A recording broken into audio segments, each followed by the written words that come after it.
Grandaddy Basin can be accessed from the Grandview Trailhead, which is just outside of Hanna, Utah. Take the road to Hades Campground and continue past the campground up the mountain. You'll see a sign for Grandaddy Lake.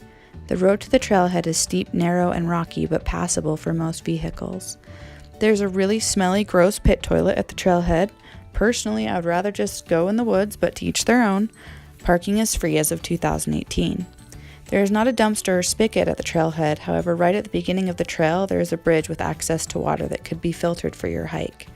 The first 2 miles of trail wind upward along the rocky face of the mountain. I recommend bringing trekking poles as I feel they help with the climbing as well as stability over very uneven terrain. The climb is followed by a quick 1 mile descent into the basin that dumps out in between Grandaddy and Betsy Lakes. We hiked over to Betsy Lake and made our camp for the first night. Something that's really fun about this area is there's trails that run around and through all the different lakes, and so you really have a lot of options as far as how long or short you want to make your trip.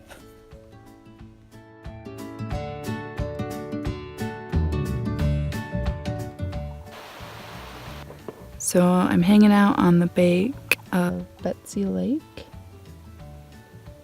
and it is lovely. It's probably like 7 at night, and there's no bugs, no wind, and it's like 70 degrees. It's just really primo down here right now.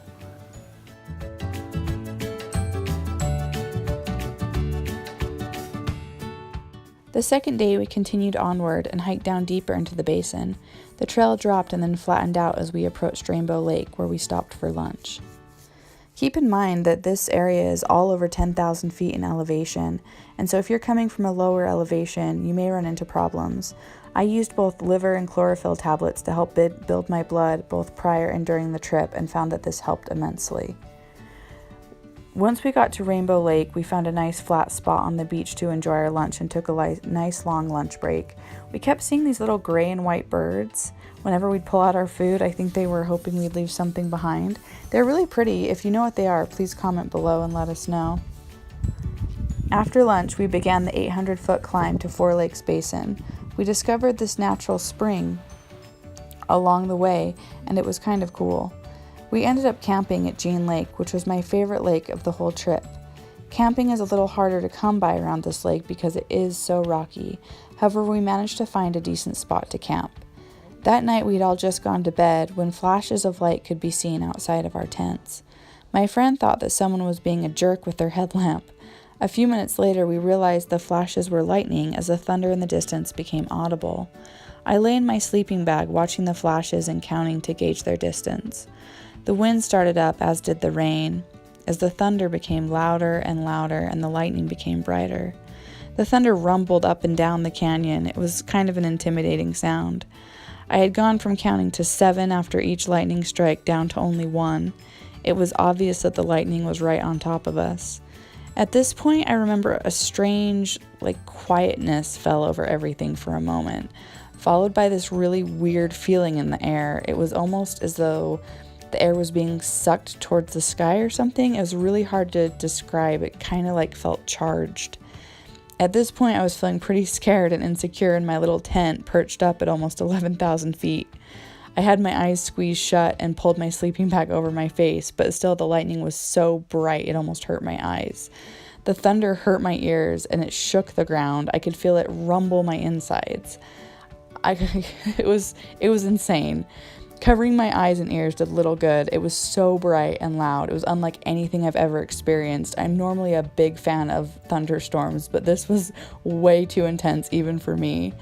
The storm rolled over us within a few minutes, and pretty soon it was off in the distance, disturbing backpackers in other basins. I was grateful that we were just fine, and in the morning I was kind of annoyed with myself for being so scared because everything was okay, but it was definitely intimidating. It was an experience I'll never forget. It was pretty cool. The next morning, we hiked down from Four Lakes Basin and over to Governor Dern Lake. I did have a little bit of a discrepancy on my All Trails map as it directed us towards a trail we couldn't find, but we kept hiking further to the corner of Governor Dern and we did find the correct trail that took us down towards Pine Island and Lily Pad Lake. This is why I always recommend not only bringing whatever your GPS device is, but also a paper map as well, just so that you can compare notes, because sometimes trails have moved or things have changed, and it's just nice to have more than one point of reference. When we were coming up the switchbacks towards Lily Pad Lake, my friend was stung by what we believe was a hive of ground bees. But other than this, we didn't have any issues with insects on the trail. I don't even think any of us used bug spray. But if you will be hiking along that trail in the next few weeks, just keep a lookout for those.